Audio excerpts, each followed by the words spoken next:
Bạn đã bao giờ cảm thấy thế giới này không công bằng chưa? Bạn đã từng trải qua sự phản bội, sự sỉ nhục hay những thất bại đau đớn? Nếu có, thì bạn đã đứng trước ngưỡng cửa của một loại trí tuệ đặc biệt, trí tuệ bóng tối. Đây không phải là thứ gì đó tà ác hay độc hại, nó được sinh ra từ chính những vết sẹo, những nỗi đau của chúng ta. Nó là sức mạnh được rèn giũa từ nghịch cảnh, giúp chúng ta không chỉ sống sót mà còn thành công trong một thế giới phức tạp. Mục đích của trí tuệ bóng tối không phải là để hủy diệt mà là để tự bảo vệ, không phải để trở thành kẻ phản diện mà là để hiểu rõ luật chơi và làm chủ cuộc chơi của chính mình. Hôm nay chúng ta sẽ cùng nhau khám phá 8 đặc điểm tâm lý của trí tuệ bóng tối. Hãy xem đây là những công cụ mạnh mẽ để bạn điều hướng cuộc sống và đạt được mục tiêu của mình. Đặc điểm đầu tiên đó là tính không rõ ràng có tính toán.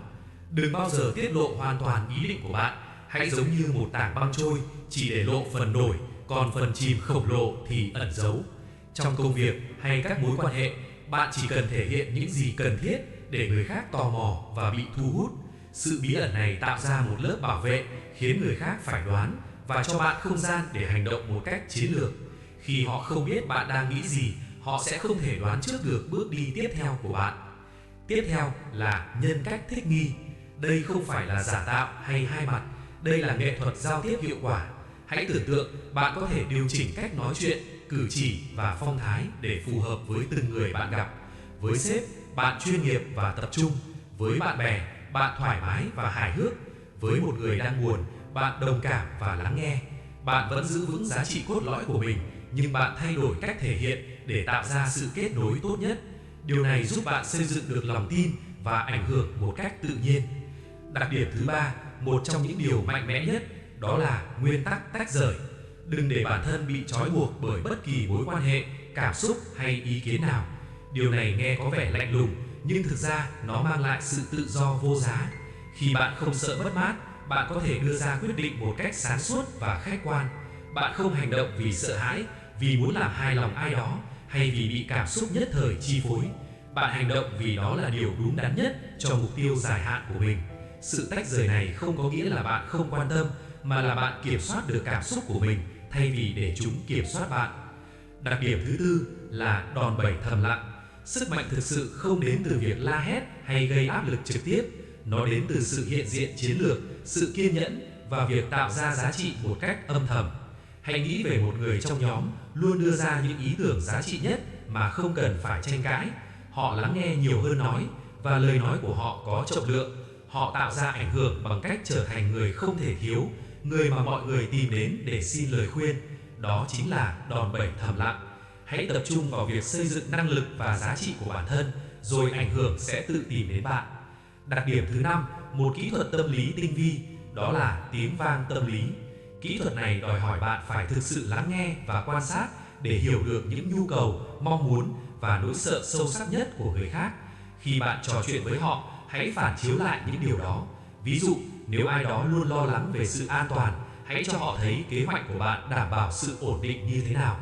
Điều này khiến họ cảm thấy được thấu hiểu sâu sắc và từ đó một mối liên kết mạnh mẽ được hình thành.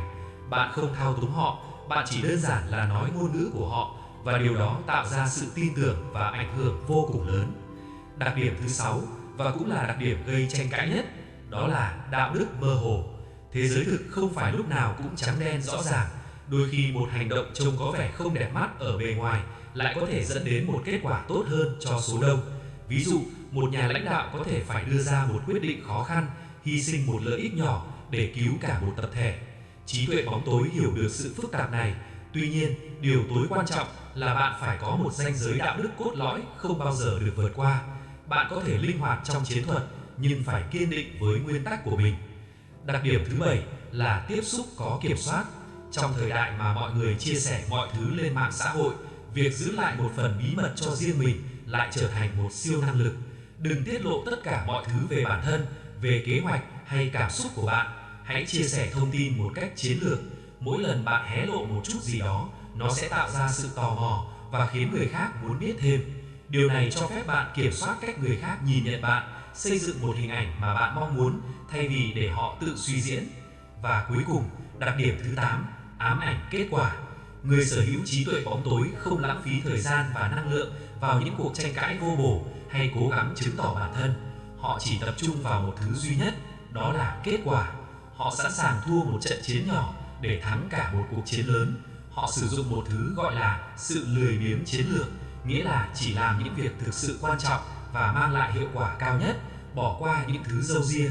Miễn là vẫn nằm trong giới hạn đạo đức đã đặt ra, mọi hành động đều được đánh giá dựa trên việc nó có giúp bạn tiến gần hơn đến mục tiêu hay không. Tóm lại, trí tuệ bóng tối không phải là một con đường dẫn đến sự xấu xa, nó là một bộ công cụ tâm lý mạnh mẽ giúp bạn điều hướng thế giới phức tạp này. Nó dạy bạn cách bảo vệ bản thân, hiểu rõ người khác và đạt được mục tiêu của mình một cách thông minh và hiệu quả. Hãy sử dụng những nguyên tắc này một cách khôn ngoan, với một trái tim quả quyết và một la bàn đạo đức vững chắc. Cảm ơn bạn đã lắng nghe.